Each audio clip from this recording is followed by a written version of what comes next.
I make my mistakes in life. Something happens, right? And if I can just own it instead of feeling desperate in that moment, it shifts the energy and it's much more trustable than someone who starts backpedaling or diminishing herself.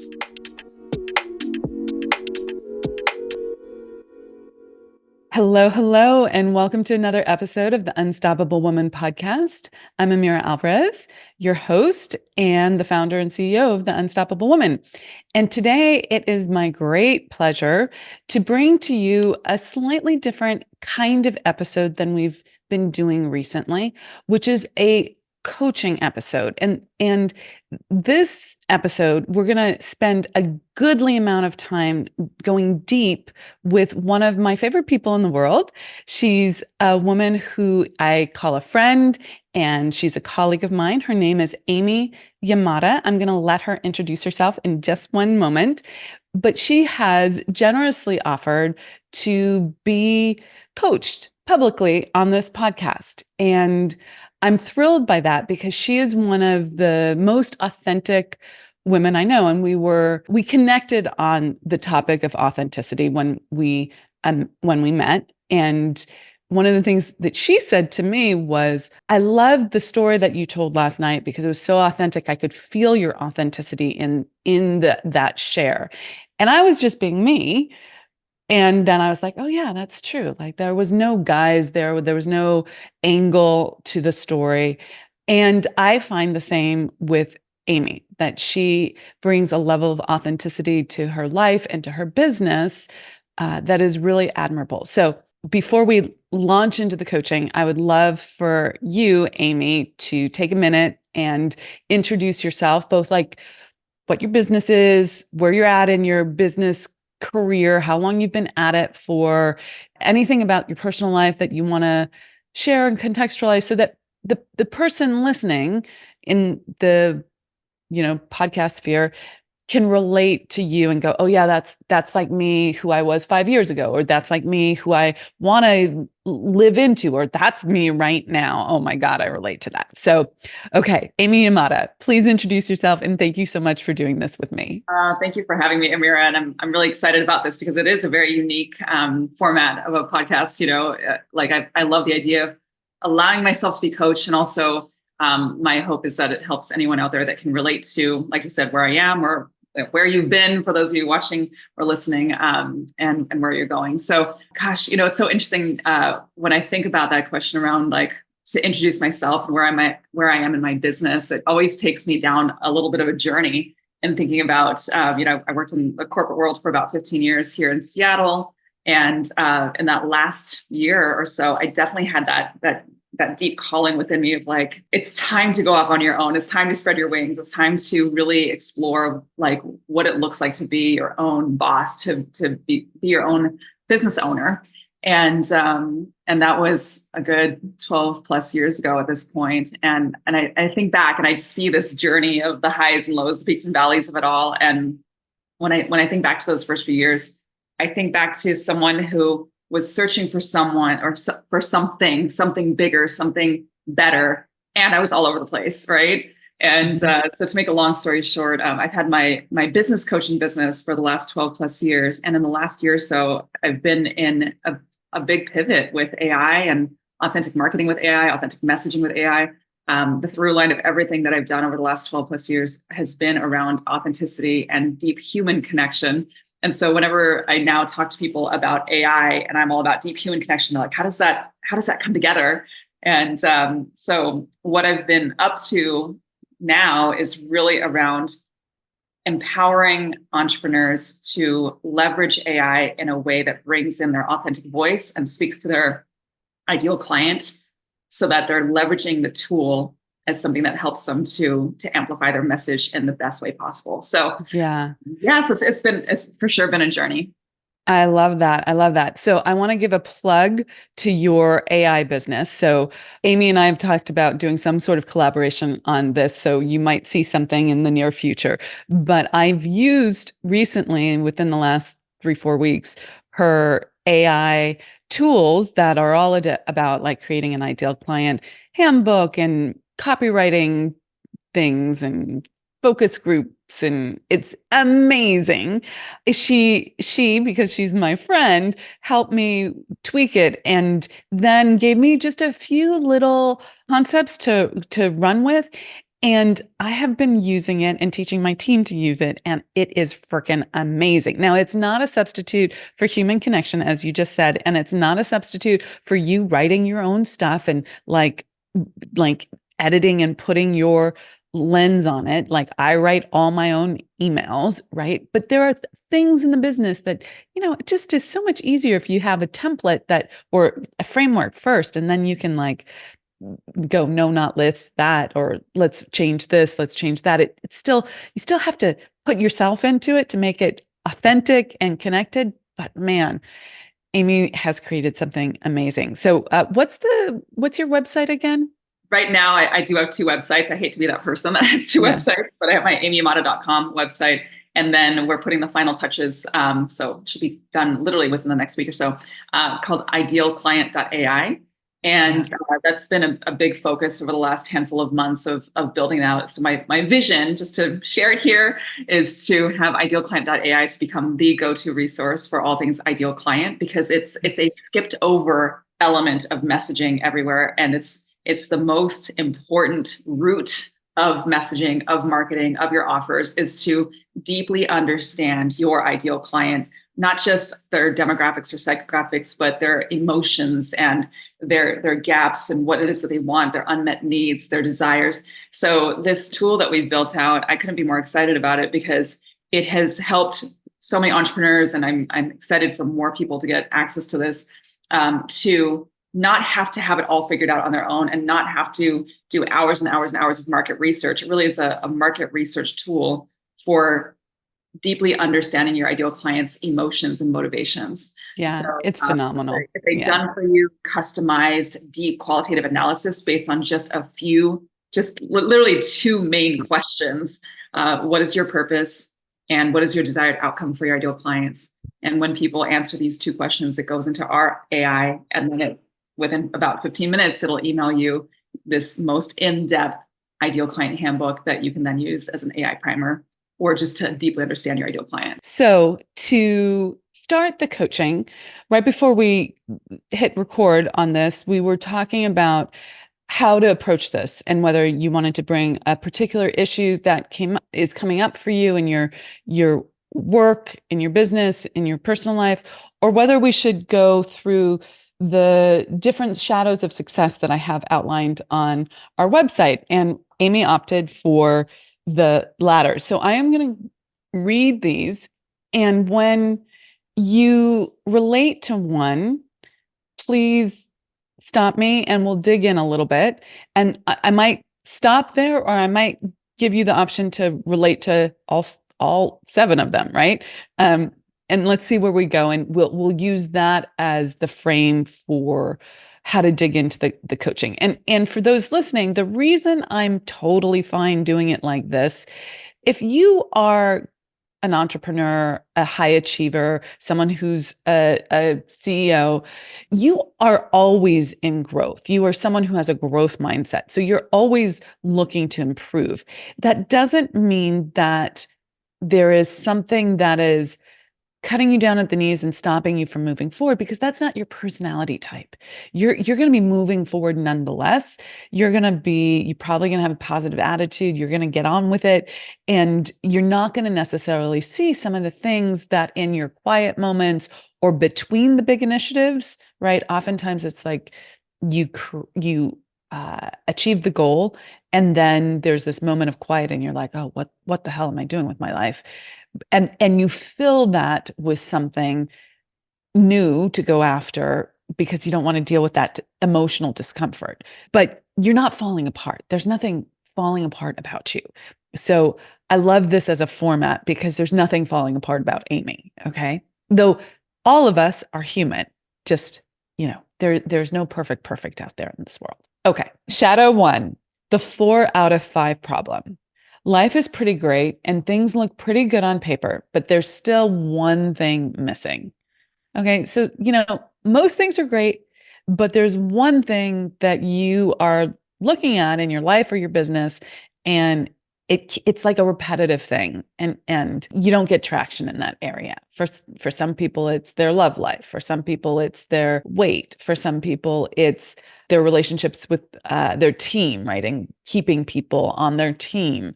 Sometimes it's cash flow, like you making more money, but you still got the roller coaster of like you have banner months and low months, and it's up and down kind of thing. Okay, so that would be the 4 out of 5 problem. Now, one thing I love, I do want to keep going, but one thing I love about this, I think that there's always an area of life or business that can be improved. So, okay, let's keep going though, because I feel like I feel like intuitively I'll hear one. I'm like, that one is the one I want to go deeper Okay. in. Yeah. Okay, perfect. Shadow 2, superwoman status. You're exceptionally competent, efficient, and accomplished.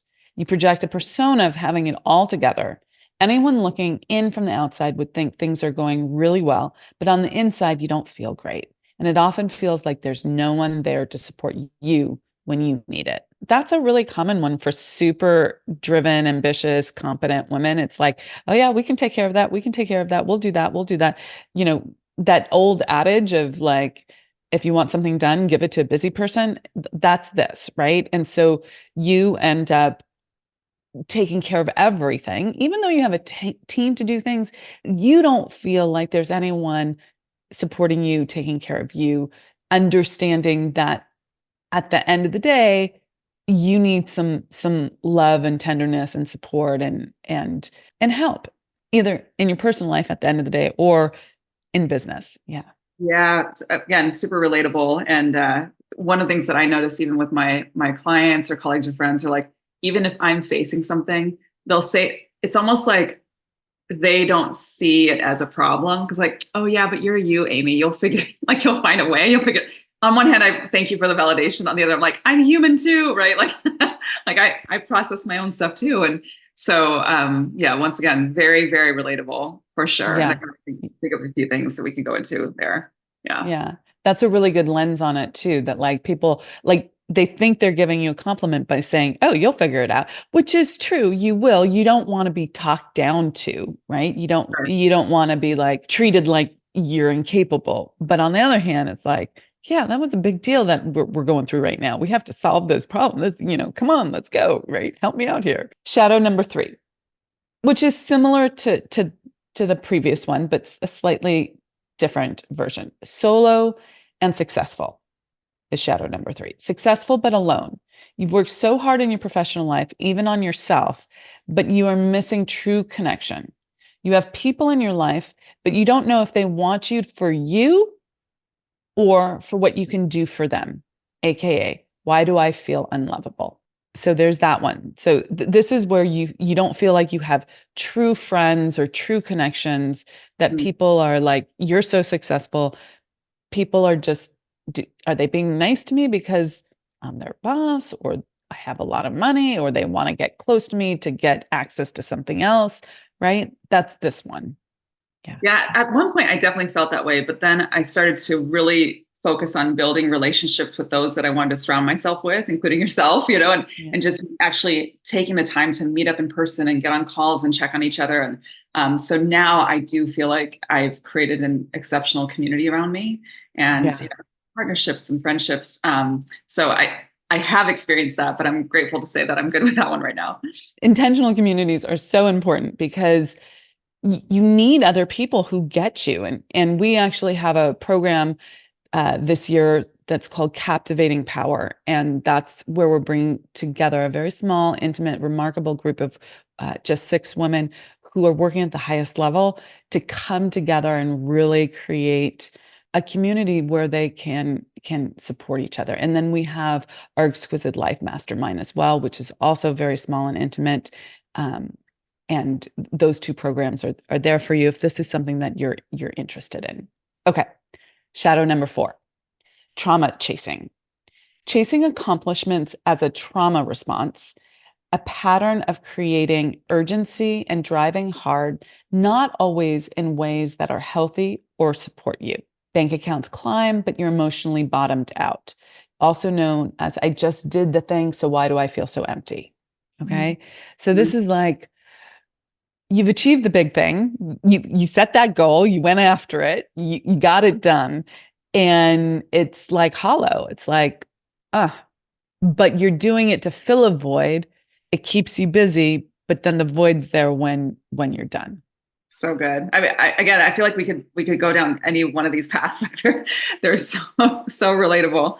Okay, I want to hear the rest of them because I think I'm one of those people who are like, I want to hear them all, and then I'm going to pick one because again, all of them are so relatable. Okay. Shadow number 5, all or nothing. Fear of losing it all if you change your MO, your modus operandi. What made you successful in business is now the very thing that's holding you back and it's costing you the thing that you want. Yet you wonder, if I change my MO, will I still be as successful financially and achieve your goals? So this is a big one for people. High achievers often from their childhood have learned conditioned way of behaving, often doing that trauma chasing thing, like dealing with the world, but in a way that is culturally acceptable and plus actually gets you amazing success in life, right? Financial success, public status, various different things. And so at a point in your career, your business path, you stop and you go, this is not sustainable anymore. I don't feel good doing it like this. Sometimes there's exhaustion there. There's an emotional burnout around it. And you think, okay, I have to do it differently. And you think, how can I do it differently? That's the part of me that motivates me to get the big things done. I'll be completely flatlined on the couch, not doing anything if if I let go of that. Yep. Yep. Okay. Okay. Okay. Next one. Shadow number 6, sensual flatline. You've lost touch with your sensual power. You often don't feel tapped into the beauty or power you know to be yours as a woman and find yourself living a flat, practical, task-oriented life. I know that this one was me for many years where I was like the woman with comfortable shoes. I'm still about comfort, but I like my girly stuff too, right? And I was working so hard that I lost feeling not just tapped into my own beauty and my own sensuality, but the sensuality of life, right? Like appreciating the moment and feeling lit up and delightful and sexy and just turned on by yourself in life. Yeah. Yeah. Yeah. Yeah. I know. I feel like there was a time when I had a number of like back-to-back months even where all I felt like was every day was just like, just got to get as much done as possible, and at the end of the day, it's like nothing left for me. Right. That's exactly it. Definitely leads to burnout. Don't recommend for sure. Right. Exactly. Okay. And then the last one, shadow number 7, is the wholeness hole. There's something missing. You keep filling yourself up with other stuff, in quotes, be that shopping, alcohol, work, etc. You just want to be connected to your soul and source. So this is, something's missing. That it feels like maybe you're creating artificial urgency, or you're trying to make yourself happy in some way, but that it's way beyond the next thing that you want to buy or the next, work project that you're going after. It's really around like you want to be deeply connected to source, infinite intelligence, the oneness of this world that's going to truly fill you up. Wow. I love that you went, thank you for just kind of going over all that. And I hope that those of you watching and listening, it's like, I feel like there's relatability in every single one of them, honestly. And when I think about it, because I just took notes on each of these, I think that there's kind of a blend of a few of them that I'd love to be coached on, which is exciting to me. So when I look back at what you've covered, there's a few. So one of them is like the 4 out of 5 problem. So I feel like there are a lot of things that are great in my life at this point in my journey. I know I shared this when we met up recently in Dallas, that I'm happy to say I'm with the love of my life. And that wasn't always the case, in my past life. But I'm with the love of my life. We have incredible, his kids I call them my soul kids. So family's good. I'm working out consistently. I love where we live here in Seattle. So I'd say that if there was one thing that I am right now in this moment is I've been in a pivot in my business. And it's not just like an overnight pivot or like, oh, I'm going to tweak this thing in a program that I'm hosting, right? It's a pretty big pivot. And so there are definitely moments where I'm like, I'm totally out of my comfort zone, and I feel like a new entrepreneur again, even though I've had my business for over 12 years. And so this new direction that we're going is it's what we talked about. It's in the AI world. It's with developing this product. And so what I find is that I certainly don't have it all figured out. I'm navigating as I go, as I'm connecting with other seasoned entrepreneurs. So there's definitely this feeling of like, okay, like this is a next level that I'm going to. And then when you're talking about like the wholeness whole, I was just thinking about how recently I've noticed a pattern within me that, whenever I have had like a pivot, an epiphany of where I get to go with my business and all these doors start opening, there's a part of me that is almost like looking for something to be wrong, like a self-sabotage, like almost like too good to be true, too many doors opening to like there. And I'm sure there's something from childhood, like just like never enough. Right. So there's something there that it's almost, I just like, literally it was yesterday that I recognized this pattern within me. I'm like, oh my gosh, I have so many opportunities that have just opened literally within the last week. And I'm looking for the thing that's going to stop me. And it's almost like a trigger, a reaction, like, but what if this happens? Or what if, like, what about this thing over here that's not even real? So I believe there's something there that has been in my subconscious literally until yesterday. And then when I know, I'm like, oh yeah, this reminds me of the last time I was right about to go to my next growth, and not just in my business, but my mindset, my capability, my skill set. Yeah. So I'm out of my comfort zone again with that. Yeah. Okay, Yeah. that's a really good one. So when you think when you look at those thoughts that are coming up Yeah. and you're looking at what's going to stop me, can Mhm. you can you share with me, like, is this a constant underlying noise around like every decision you're making, every conversation? It's like underlying anxiety and worry under everything. She's nodding her head for those in podcast Yeah. listening mode, right? Or is it just around specific things? So it's ubiquitous. So Yeah. sorry. So it's definitely from me. It is business related. Like I say it's business related, but I believe that on a deeper level, I get that it's business related, but like, is it everything with the business? Like you wake up in the morning, you get into go mode. And from the moment you're in go mode, you're like, you got this underlying anxiety or yeah. Okay. Got it. it hasn't always been the case for like years and years. Yeah. It's more so. I would say, but for multiple months for sure. Like I don't Yeah. like to do this, but I know we're all about authenticity and Yeah. vulnerability here. So I'm just gonna be Yeah. real. Like I wake up and I'm like, okay, like here we go, and I believe that just I'm out of my comfort zone once again. And there's like a combination of excitement because of all the momentum that's happening around me, Yeah. and the fear of like, what if it all collapses, or what if Yeah. this since we're going deeper into technology than I've ever been in, and what if the technology break, like just so I Yeah. have these fears, and Okay. when I pause, I'm like, okay, is that real? Yeah. So I know you have a lot of tools for managing this already. And I also want to just make a little note. Part of my coaching style is that I'm going to interject and interrupt when I want to go deep in a place or shift the conversation. So it's not being rude. I'm just wanting to direct us. Okay. So I know you have a lot of tools at your disposal and you know how to self-manage really well. What I want to dig into here is you said that the big thought was, what if it all collapses? Okay. Like that, this is this underlying thought that keeps resurrecting, recurring again and again. So let's just ask that question. What would happen if everything collapses? Would you go bankrupt?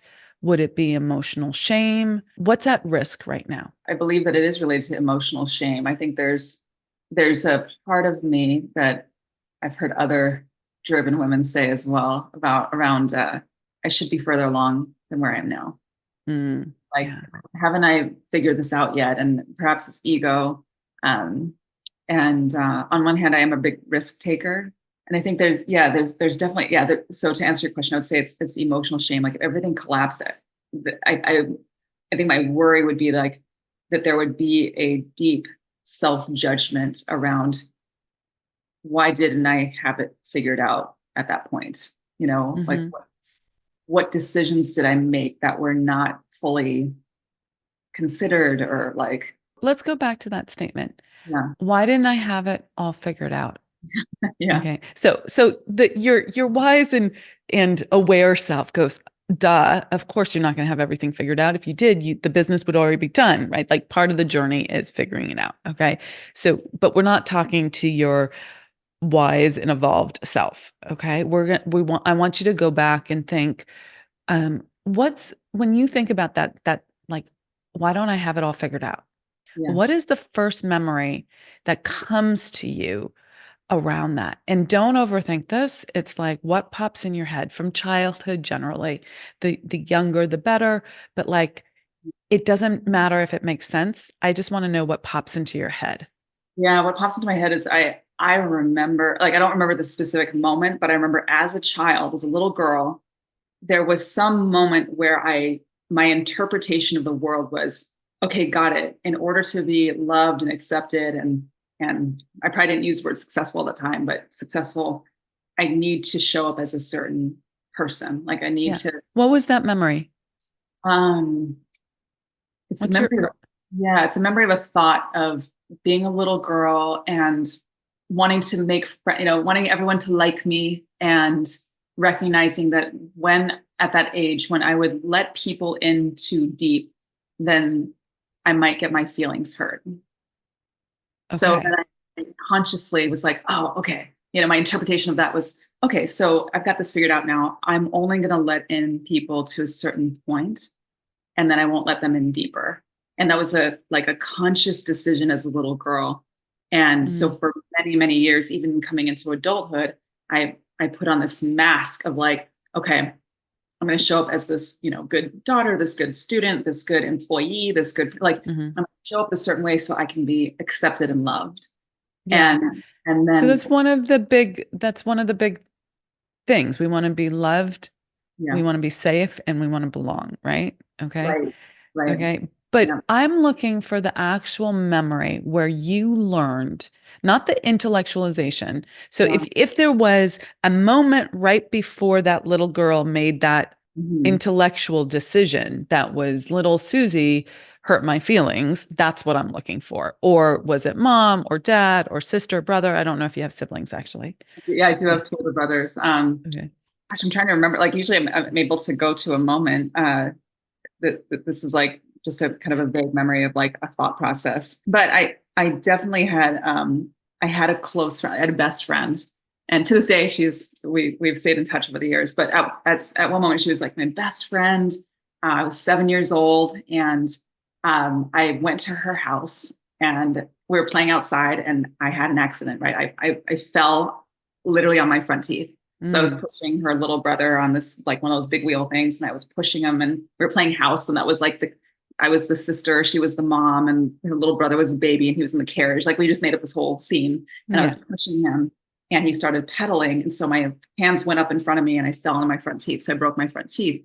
And I didn't think much of. I mean, yes, it was an accident. I cried, I'm sure, but I didn't think it was that big of a deal because anytime I would skin my knee or like hurt myself, like, oh, you put a band-aid on it, you heal, you're fine. But my parents were really upset. My dad in particular was really upset that he blamed my friend's parents for not watching us at that time to say, be careful, be careful. Did you Um, chip your teeth? oh yeah, I broke my front teeth, like totally broke them, had to get, Hmm. crowns at the time, and then Hmm. it's been a whole thing. But I don't think Okay. of it anymore in my life. But at the time, what happened was my parents said, oh, you're not allowed to go to your best friend's house ever again. And I was like, what? Like as a 7-year-old girl, your best friend is everything, right? And Yeah. So this is really interesting, Amy. So this is, if yeah, I don't have it all figured out, if I haven't managed the situation well enough, I thought I had it figured out, but I didn't because there was this variable. Oh, he can pedal. Yeah. that I didn't have like locked and loaded as a 7-year-old, Right. I am going to lose not only the love of my parents, right? That feeling of security and connection and love there, but also the sense of belonging. I'm going to lose Yeah. belonging. Right. And we need that. So just as context, I think you understand this already, but you know, we still have cellular knowledge of what it means to be thrown out of the pack, right? If we were thrown out of the tribe, we would have been eaten by wolves, right? Like it was dangerous to be outside of the castle walls, if you will, right? And so belonging is a very instinctual, visceral safety and security kind of Yeah. requirement for us. And so you've got those three things all wrapped up in one memory here. Okay. Right. Yep. Okay. Yep. Totally. Okay. And you had a bonded relationship with your father and you didn't want to upset him and he was upset and right, all of this stuff. Okay, so that little girl did the best she could with what she had and she made meaning that said I need to figure everything out. If I get everything exactly dialed in, if Mhm. I can manage all the variables, then I'll be safe. Right. I'll belong and I'll continue to be loved. Yeah. Okay? Totally. I'm just writing this down. This is so good. I love what you said. Just like recognizing, I like what you said, managing the variable. I need to have it all figured out, right? Like that was definitely the thought process that I can see even as a, full circle to today. And then the second, just the last piece of that story was that not only did my father say you're not allowed to go to her house anymore, but then shortly after that, of course she would still invite me to her house and I'd say, oh no, I can't, I'm sorry. And so one day she came up to me very innocently and sweetly and said, so we can't be best friends anymore because best friends go to each other's houses. So Karen's my new best friend, right? And I was like, Aw. I know, like when I think back to little girl Amy, I want to just like hold her because she wasn't trying to, like, my friend was not trying to hurt my feelings. Yeah. And it just seemed very like, as a little girl, you go to each other's houses, right? That's what we did. Yeah. And it's like, oh, okay. And so it's interesting because this story has come up in adulthood of a pivotal story that I've worked through some of it because I recognize that was actually like a pretty traumatic experience for me.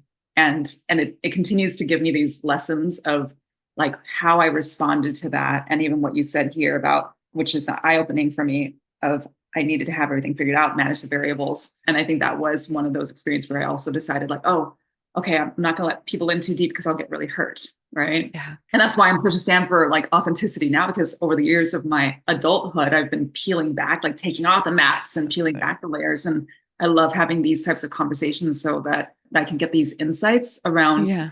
what are those blocks that I still have as hidden blocks. Yeah. Hey, just taking a little break here. After the end of this podcast, Amy and I ended the recording. We were chit-chatting, talking about opportunities and different ways that we could support each other. And I realized that she shared a lot about her business at the beginning of this when she was introducing herself.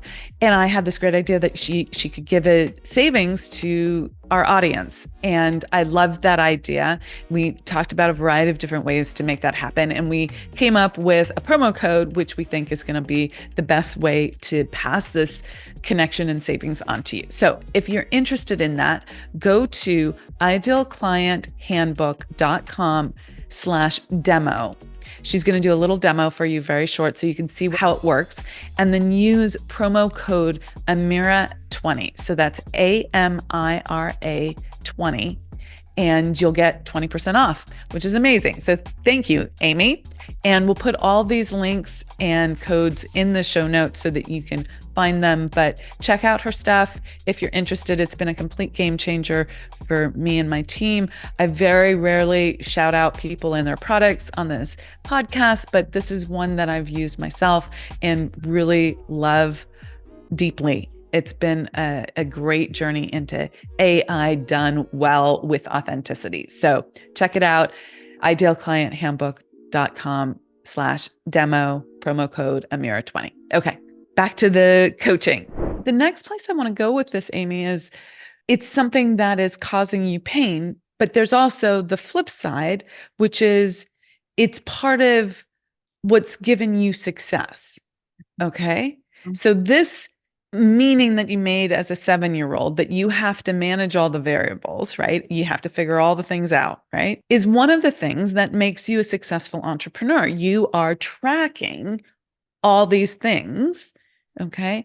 And it's also one of the things that causes anxiety and a feeling that's not so great.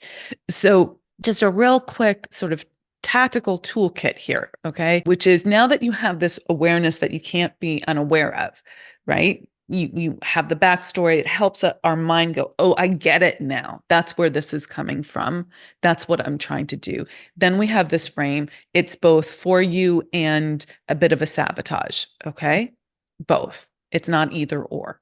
Right. So then when it comes up, when you get off of this call and you dive right back into work and you got that like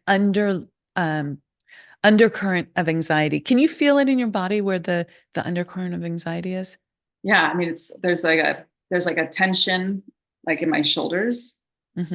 And I think just in my like heart space too. Just like, Yeah. Like a bracing there. yeah, just like there are times when I'll notice that my body is tense. I'm like, Yeah.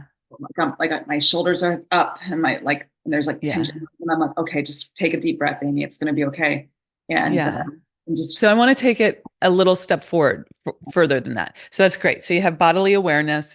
That's an embodied. So you're embodying fear, and we want to embody calm, confidence. Well, why don't you tell me what you would like to embody? I'm putting words in your mouth. be an unstoppable woman. Yeah. So yeah. I like whenever I think about it, like my desired state would be to be grounded, calm, confident, deepening my trust within myself. So just feeling that inner Yeah. trust, like Yeah. Trust was the word that came up for me yeah, first when we were talking about the pivot in your business. And yeah. then this wholeness hole, I was like, this is really a trust issue. So I'm so glad you brought that up. And I'll connect the dots on that in a minute, but I want to finish on the embodied thing. So when you think of trust, do you know what that feels like in your body? I haven't really ever thought about it actually. Let's use our imagination so that you can tap into that. So when you imagine feel like, who do you trust the most in this world? Ken. Ken. That's what I thought. Ken's her husband. Okay. So when you imagine like leaning into Ken, right? And just, he's got it, right?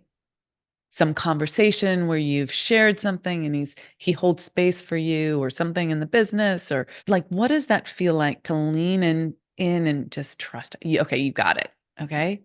Okay. You know what that feels like now, correct? Can you Mhm. feel that in your body? Yeah.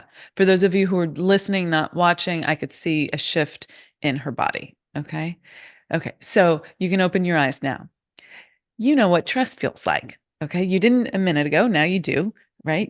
I mean, you did, but you didn't have a full articulation of it. Okay. But you now know what trust feels like. Yeah. Yes. Okay. Yeah. So let's just practice that. So here you are. I'm going to make up a scenario for expediency. You get off of this call, you go and check your emails. There's 20 emails that have come in. You start opening it one, and there's like this undercurrent of anxiety that comes up, like the variables. And I'm going to swear, you can turn this off if you're listening in podcast world. The oh shit energy comes up. Okay. And then what can you do in that moment? Well, you now know what trust feels like. Okay. And so you can use, this is where like that concept, speaking, truth to power comes in, right? So you can say to yourself, oh, there I notice, I feel I am embodying that anxiety. Okay. I'm going to use that as shorthand, but you could say the variables or whatever you want to call that. Okay. Shorthand. That's me going into an automatic conditioned pattern Yeah. that both helps me and hurts me. I want to take the good out of that, which is I do want to look at all the things. Okay. but I also want to trust that it's all going to work out. Right. So I just spoke that in words out loud, and that took a beat to say. You can say that to yourself in a split second inside your head. That conversation happens in an instant. Oh, it's like, oh yeah, there I go again. I don't, right? Like you know that, okay? And then you breathe into trust and you connect to that feeling. Yeah, okay? So you just tap into that feeling. Can you do that right now? Yeah. Now open your eyes, remaining in that sense of trust. And now you're going to look at your email and you're going to maintain that sense of trust in your body as you're looking at that with the intellectual understanding, the knowledge that you are going to look at the variables, but from a place of trust. So where most people go is, I'm either going to be in this panicked anxiety state where I'm like, there's a staccato feeling to it, right? I'm like trying to jump from one scenario to another, capturing all the variables, or I'm going to be in trust and not be looking at any of that. I don't want that either or for you. Okay? Because there's a value to that. And this is one of the things that comes up with so many women. It's like, that's the strategy that made me successful, right? Yeah. So I can't let go of that. What's going to happen if I let go of that? Because they go to that flip. It's not a flip. Okay? It doesn't have to be a flip. Okay? Right. Yeah. Okay. Any questions on that as a strategy? I absolutely love it though. I mean, I have never thought of it as that something could both help me and hurt me at the same time. Like I wrote that down because I think, like you said, when there's a conditioned pattern, it has benefited me, but it has also hurt me. And it doesn't have to be like, it doesn't have to continue to hurt me. And I don't have to completely abandon it if there's a piece of it that's worked for me. Right. Right. So what I love about this, when you said like, breathe into trust, like I'm totally going to put on a Post-it on my desk, like, you know, like just breathe into trust. And anytime I have one of those moments when they say, okay, connect in with my dear friend Amira, breathe into trust. And, you know, when you're saying that, one thing I've noticed is that whenever I am feeling anxious about something that I know that I need or get to work on, I know if I say get to, like, I'm just going to use the word need, that I need to work on, that feels big, that feels challenging. As soon as I start and get into it, I relax into it, right? Yeah. And it's something that I actually read an article recently, a psychology article that said that motivation is not a light switch that you just like turn on or off. It's not like, oh, I'm going to get motivated, right? It said it's when you start doing the thing that you might currently be avoiding, that once you're in it, the motivation psychologically and emotionally, mentally increases. Totally. It's So like the 10-minute rule, right? It's like you can do anything for 10 minutes. You just start 10 minutes. Oh, and then you're in it and all the like noise has gone away. Totally. Totally. Yeah. Totally. One of my favorite entrepreneurs, his name is Jesse Itzler. One of his mantras that I've adopted is just start. Like instead of saying just do it like Nike, it's like, no, it's too overwhelming. Just start. And so everyone's all write that down. And sure enough, as soon as I'm in it, like, oh, you know, like but I love this. Breathe into trust. So as I think about, like, I actually saw an email this morning that I'm excited about this introduction that someone has made for me. And she was like, oh, and share some links and share some information about what you're working on. And I was like, like this feels like homework. You know, like now it feels like a big thing, even though it's an opportunity. Yeah. Okay, breathe into trust, like carve out the time needed to thoughtfully respond. And once I'm in it, I will relax into it. So I love this. Let's go back to that for one second. I love that you love that. But like that initial overwhelm, I think is such a great example. Do you mind if we just kind of keep going down this little rabbit hole? Yeah. Okay. Yeah. So do you know why that was overwhelming to you? Well, my conscious mind said, like, I opened the email and read it when I didn't have time to do anything with it. I'm like, I want to answer this right now. And, you know, she sent this while I was traveling. And so it's been a few days. So there was a self judgment about not responding sooner, all that stuff. All legit. But yeah, like, okay, I need to do this. Yep. Yeah. Okay. So that's legit, right? And let's go a layer deeper because it wasn't just I opened it when I couldn't do it. It's been a few days, right? There is that we're not going to dismiss that because we all have those things. Oh, that's hanging over me. I need to get that done. Okay. But the overwhelm of answering those questions, because here outside looking in, you know all these answers. Okay. Okay. Like your wise self knows that about you too, right? But there was, if I'm on the right track here, there was something that felt risky about not getting it right. For sure. Yes. Yeah. Okay. Yes. And what was that? What felt risky was, oh my gosh, so funny. Responding and not having it all figured out, right? Like in that Ding, ding, ding, ding, ding, ding, ding. I'm Yeah. my new website isn't totally done. It's almost done. I don't have all of my assets totally polished and beautiful to share. Like I want to be able to do what I've done in the past when it's like, oh, yep, here's this link, here's this information, Yeah. have a template already done, and very easy to answer this email and then schedule a call with this Yeah. person that is a great contact and a connection to Yeah. have. So yeah, I So don't. it's all not all buttoned up. Look at that. Oh Amazing. my So God. you're gonna see this over and over and over again, this pattern. Okay. Yes. So just as a little, I want to keep going on this, but as a tactic, as a skill, a tool that you can use, one of the things, and you'll love this because this is absolutely right in the authenticity lane. So it is to speak to just the big fear that you have. It's not all buttoned up. Now, I wouldn't necessarily make yourself wrong in doing that. Like you don't want to diminish yourself in that articulation, right? Right. You don't have to supplicate or anything like that. But to say something like, super excited to meet you. Thanks for the introduction.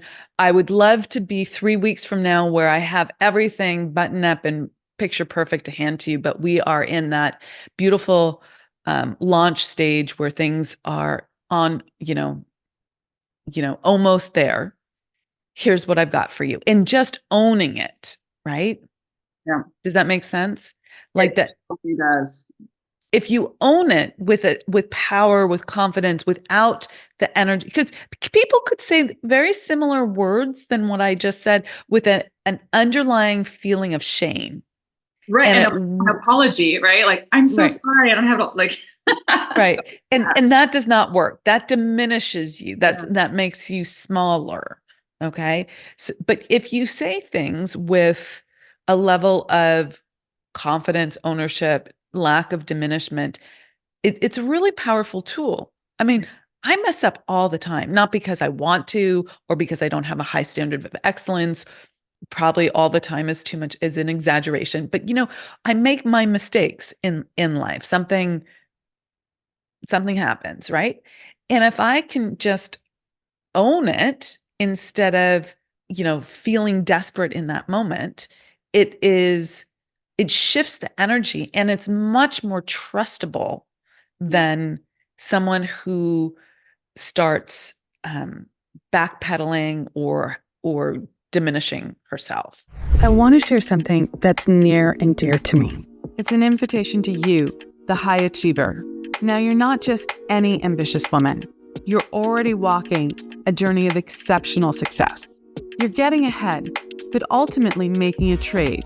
Your ambitions or a truly exquisite life. What if you no longer had to barter a full life for a life full of success?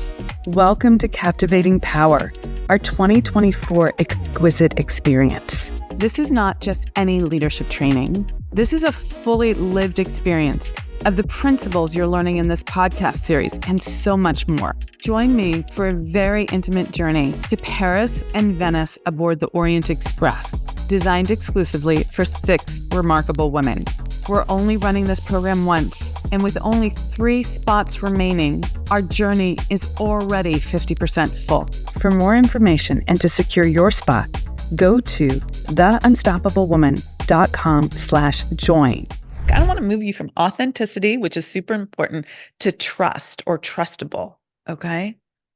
I think that would be a really interesting evolution for you to play with as an energy to embody. Like you've got the authenticity thing down, Yeah. but and I think you're trustable. The implication there is not what I meant, Right. but Yeah. like Yeah. for yourself, like self-trust. Yeah. Self-trust. That's just it. Yeah, totally. I was just gonna say for my own deepening of trust within myself. And it's so funny when you said a little bit ago, recognizing that pattern. I had a moment where I was listening back just a few weeks ago. I was talking to another influencer in our industry that I connected with, and he said, "Oh yeah, just so I'm already noticing the pattern." He's like, "Just send over like this and this and this," and I was like, "Oh, I don't," and I felt close enough to him to say, "Oh, I don't have it all like on the landing page," Yeah. like like.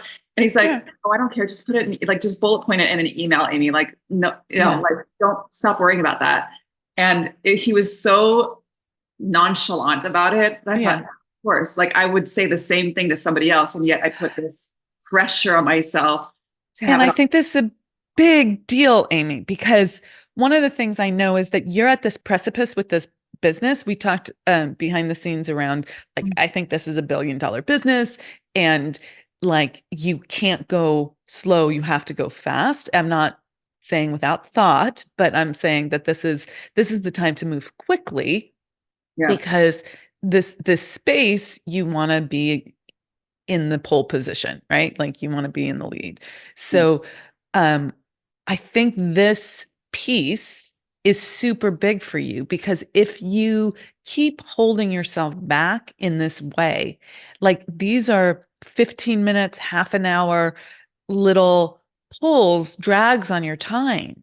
And yeah, then and it's not just the one-offs, it's like this general drag on your time, and then you can't make decisions quickly and move forward. yeah. So that it's a big deal connected to the next level, the True. pivot. You said like the 4 out of 5, the pivot in the business. This is the pivot in the business. This is an internal pivot in you because you're leading this business. I mean, Right. you have partners, but you're leading this. Yeah. And so this pivot in the business that you're making is really at the core a pivot in how you lead yourself. Wow, that's so powerful. I love that we're talking about this because I've met with so many established, incredible entrepreneurs in recent months. And it seems that, I mean, whether I'm just super aware of it or I'm just attracting it, it seems as though everyone is in some form of a pivot that I've connected with. Like they're either up leveling something or pivoting something or completely shifting their model in their business. And what I love about what you just shared is there's an internal pivot in me, right? Yeah. And I know that everything starts from within. So thank you for reflecting that back. I mean, I'm definitely gonna be like totally journaling about this later because I love this. Yeah. Even just shifting my own perspective of like, okay, in order for me to lead my vision, my business, then I get to lead myself and to recognize this internal pivot in me and knowing that I don't have to have it all buttoned up. I don't have to have it all figured out. And I can just take a pause and bullet point it out in an email. It doesn't have to be on a landing page, right? It doesn't have to be all perfect and beautiful. It's all good. Like they don't care about that. So thank you for that reflection. It's super powerful.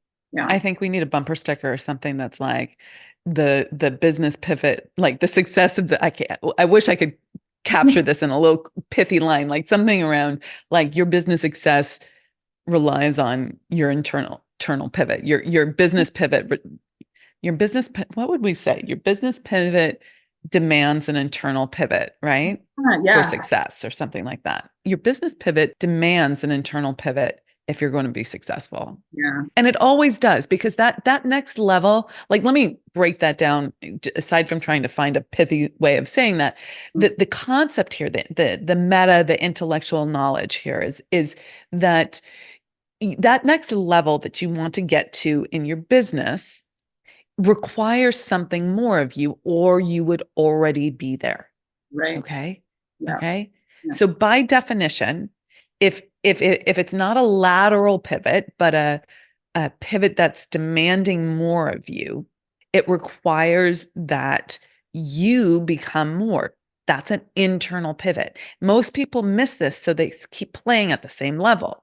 And they're like, I keep doing the same, playing this out the same way, moving forward incrementally. But if you want to make a quantum leap or a big leap, right, you're going for something really big here, Amy. Okay. Like this is no small thing that you're putting out in this world. It's a game changer kind of technology and way of being. And you have to, it's no longer Amy Yamada 1.0. It's Amy Yamada 3.7, right? It's like you have to step up to that level of entrepreneurship, that level of beingness. And something that I just want to share that, and this may be helpful to others tuning into this, is that what I recognize is that when I tap into this energy and open my eyes, there are opportunities right in front of me every single day. And I believe they're right in front of all of us. It's just a matter of where are we looking, like, are we focusing on the day-to-day tasks and getting into this day-to-day routine and not even looking up and looking around and saying, holy crap, like there's massive opportunity around us all the time. And it's just about like really being open to it. And what I've found is that I haven't consistently opened my eyes. And when I do, I'm just blown away. And that's when the floodgates open. Just like I said, within this last week, with some of the travel that I did, with some of the people I've connected with, and then they're connecting with other people, the opportunities, it's like they're beyond the scope of what I thought was possible. And I'm an optimistic person, but I just couldn't see what I couldn't see. Yeah. Right? So Wild. a few things there. Yes, 100% yes. And there's more, right? So I want to give you one tactical thing, and then I want to loop back into that whole concept regarding this in particular. You have a ton of opportunities in front of you. Yeah. You need to have people on your team that can run with this. Yeah. And I know that you have a great team, but I want you to think about how you can leverage them, the people who are already there, so that you can be doing more of this opportunity creating and less of the fine granular work. Okay. I'm not saying go completely hands off, but be more director level versus hands-on level. Now I know that you still want your hands in the mud, right? You want to be shaping this product as you develop it further and further. But I think the beauty of what you have is that you do create opportunities, but you cannot be connecting and responding to opportunities and be the executor. Okay. Right. Yeah. Right. Totally. I absolutely agree. And there's things that I have been taking off my plate early this year, and there's definitely more work to be done. So one thing I'm hearing you say is just like continue to release control of some of these things and delegate to my team. So what I'm going to do is I'm going to there's an exercise I did years ago. A mentor had me do was write down all the things I do on a daily or weekly basis. Yes, 100% do this. And then you should focus on 5% of them, right? Like just like get it. Well, here's what I would say. I would say do that. Yeah. And I would actually so the way I've taught this in the past is you do it monthly or you do it quarterly or you do it every 6 months, but you do this time assessment and you look at how you're spending your time and then you figure out if it aligns with how you want to be spending your time. Okay. Yeah. And everyone has a different sort of algorithm, if you will, for how they want to be spending their time, right? There's personal care, family, all of that side of things. And then there's business. And then within the world of business, what's your genius? Not just your zone of excellence, but your zone of genius. That's where it gets tricky. We know what we shouldn't be doing in terms of like calendaring and schedules and blah, blah, blah, blah, blah, right? But it's that difference between the zone of excellence and the zone of genius that really gets us in trouble. Okay. Because generally the zone of excellence is where we have a little bit more like less risky than the zone of genius. Your genius, Amy, is that, going back to that concept of authenticity is that connection with people and speaking about this work that you do. People are like, this is amazing. That's what, one of the things we talked about previously was getting on stages and being that. going to be, that's your genius work. Yeah. All this other stuff on like managing, not for you. Okay. So you would do really well if you don't have a great second in command already. Yeah. You do. Okay. I So then, and what I'm, this is really helpful. What I know I can do, especially so much has happened literally within this last week, right? So I'm going to set up a meeting with her so that I can recap what I've discovered and the continued pivot that she's been, I mean, she's incredible. So she just needs to know. So I just get to communicate to her and then look at what else I can take off my plate as we're in this transition phase. I would like you to ask yourself, if you were only creating opportunities for the company, what would have to come off your plate? If only 3% of your time was looking at the product, right? And giving feedback on it at this point. Okay. Yeah. And I don't know if that's the correct thing, but this is just a thought process. Okay. Yeah. Okay. What would go? Okay. Because that's, I mean, if you want this business to take off, that's what's going to explode it in a Right. positive way. And it is the very thing that you're challenged with, right? Like, I want to be holding all the variables, right? I want to be managing all the variables. Okay. So you have to like let that go, plus trust, right? We talked about trusting yourself earlier, but now this is also trusting your team. Okay. Trusting your communication skills, but trusting your team as well. And that's not you clearly have a great relationship with your second in command, and she's great and she's super competent, which is amazing. And this is now trusting trusting the communication, being okay if things don't play out exactly right. There'll be iterations, right? And letting her take on more and more. Yeah. Okay. Because if you're able to make that shift, which I think this stage in your business, this is what's going to help you just explode. Yeah. Yeah. For sure. Yeah. Okay. One more thing on the wholeness hole. I love that you recognize that there's opportunities everywhere, because this is so key, right? There's no limit to the number of opportunities. And what it shows me is that you're actually quite tapped into source, God energy, infinite intelligence, all the energy that is, whatever you want to call this organizing principle that is our universe, right? It's order. You're tapped into that, which is great.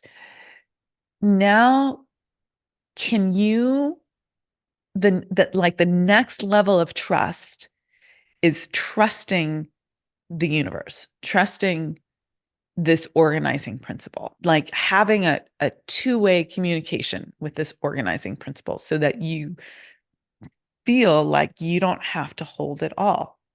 Okay. Because right now, I gave you very tactical things, right? Okay. You need to be 90% on the opportunity creation, 10% on the tactical development of the product. And you're going to let your second in command run with implementing and executing the opportunities. That's a very tactical coaching advice. Okay. But what if you learned how to trust this organizing principle, this principle that's way beyond our power, so that the work that you the work that you do on a daily basis is the most powerful work that you can do. Like it gives the most bang for the buck, it moves you forward the most, because it has the wind of the universe behind your wings, and you let the universe take care of all the other things. Now that sounds a little woo for a lot of people, but I know you get it. But there is this organizing principle, okay? And it's order. It's the order of the universe. And if you align with your desires and you have a good relationship with that, meaning you have a two-way communication and you know how to connect with it, then you can lean in to it and just trust it. Give it the job to solve these issues that come up. That is like another layer of trust for you. Yeah. For sure. For sure. I love this. There's two quick stories that come to my mind. One was, I'm overdue for a massage, but when I had a massage a while back and I had this like significant tension in my shoulders, my back, this massage therapist was like really working at my back. And she said, it was a whole body massage, but she said to me, she's like, your back is so tight. I don't want to leave your back. Right. Like she just kept like working at it. And I was like, yeah, I've been a little stressed. And she said, yes, we think we control everything. And I was like, yes, like you're so right. That's one story. And I was like, okay, thank you for that. This woman who was just, it was just one of those, it's like when you hear the message you meant to her, I'm like, you're so right. I just need to let that go. And then the other one was a friend of mine, Erica. She was sharing a story about when she was kind of overwhelmed. She's super successful and has a massive like Instagram account, all these things. Anyway, she said when she just sat down, got focused, did her thing, and she reminded herself, the universe always has my back. Yeah. Just like telling the story really quick. I was like, hold on, I got to write that down. And so I put it on a Post-it, and I often will read it. I'm like, the universe always has my back. And again, whatever everyone's belief system is, I honor it. Yeah. And I've noticed that like, if we can just give ourselves permission to seek evidence of that in our life, you'll see it everywhere. Like even when Completely. I was a little girl, and I mean, to this day, I consider myself directionally challenged. I would get lost, right? And there were a couple times when I was a little girl, I got lost, like while traveling with family, like my poor parents, right? And I would try to find someone to help me. And also, you're not supposed to talk to strangers and all this kind of stuff. And there were two significant times when I would just pause and just like cry and like, oh, and then someone would come and say, are you lost? Are you okay? And then the next thing I know, my parents were right there, and it was just like that trusting of like, I don't have to have it all figured out. I don't have to like have it all like, it's not all under my control. And instead, universe always has my back if I just surrender and allow, and like, not saying sit back, do nothing, but just Correct. like, trust yourself, trust the universe, trust the order of things. And it's like, I love what you said about aligning with my desires, lean into it. Because I find that sometimes as I'm in this pivot, I will find myself continue to do things that I actually don't want to be doing. And so conflict internally, it's like, I don't want to be doing this. I'd rather focus on this exciting stuff over here versus this mundane thing over here that I feel like I have to do. So what if we called this pivot something else? I just got that hit that like calling it this pivot keeps you attached. It keeps you like one foot into the old Amy. Yeah. And like a little bit of an excuse of like somehow holding on, right? Yeah. As how about since I've stepped into this new business? Yeah. It's not as short in the word pivot, but like it does, it's like you're already there. Yep, I am. And it's true. Things are already happening, right? Like things are already happening. And it is, I'm excited that it's, when you think about like your headspace, something I'm always curious about is like, what is occupying a majority of your thoughts right now? Yeah. Right. And I'm happy to say that what's occupying the majority of my thoughts right now, especially coming back from this recent trip that I went on, is like the opportunity, the creativity, the exciting work that I'm in. And sometimes I've noticed that hasn't been the case, where what's occupying my thoughts is the stress and the anxiety of like, is this going to work? And like, and of course I believe we all know that whatever we focus on grows, right? Yeah. I want to, my desire is to continue to kind of ride this wave of thought and continue to build that momentum versus slipping back into the old Amy, right? The old thought patterns that are not serving me. So super important. So keep the big desire, the big outcome, the big vision there, and how you want to feel once you get there. And then take that feeling of how you want to feel once you get there and live that now. And hold yourself to a higher standard on that, right? This is one of those things. I've had past clients who were really triggered by that frame of like, hold yourself to a higher standard, because it felt like somehow not supportive of you, of the person. And yet it's the most important, the most supportive thing, because the standard that I want you to hold is if you know that the outcome of this getting the business to that next level, right? And it will feel like what? Do you know what it would feel like? I don't want to put words in your mouth. It feels expansive. It feels impactful. It feels whole. It feels like I found myself the other day. You and I geek out on AI, and I've been using Claude.ai a lot for a long time now. And I was having a conversation with Claude, and I was asking about. Actually, it was inspired by you, Amira, because when you looked at me at that event, you're just like, I think you have $1 billion business. So I went to Claude, and we were talking about $1 billion businesses, like online $1 billion businesses. And one of them was Netflix. And so I got into a conversation with Claude about Netflix and like, what was it that had it become $1 billion business?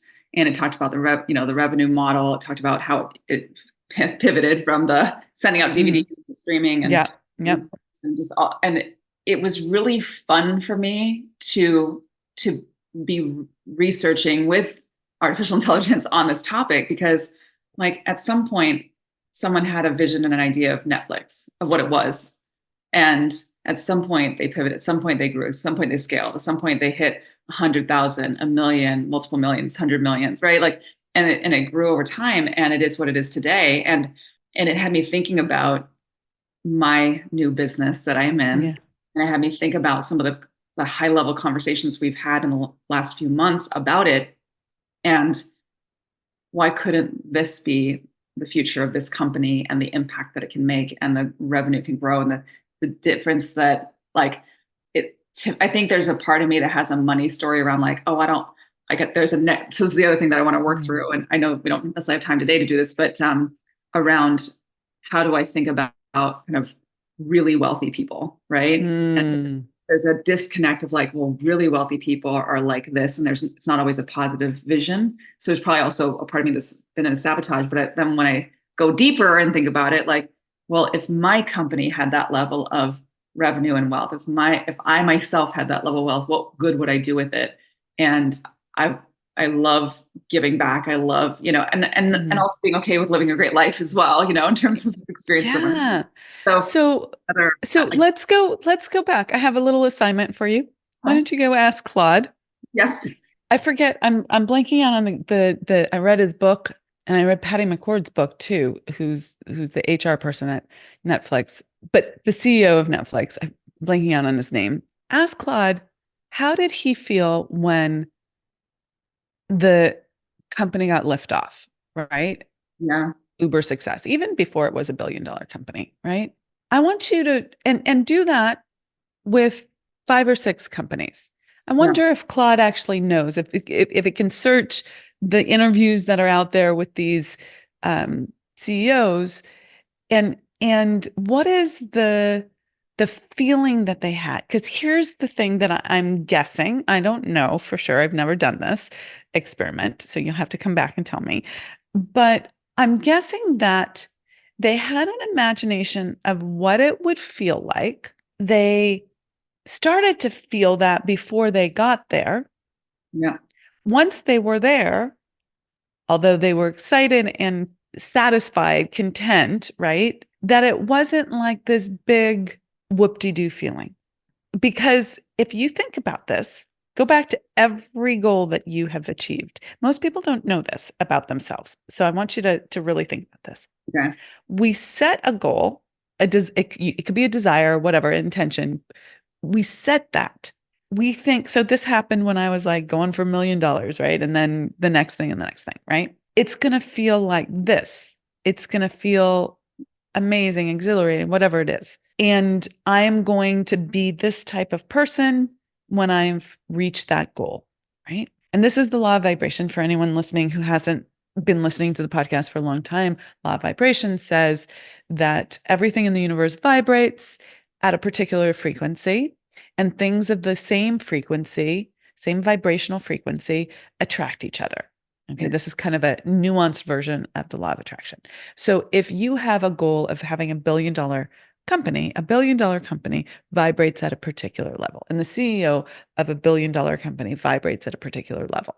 Okay, you're not vibrating at that level right now. Otherwise, you would have a billion-dollar company. Okay.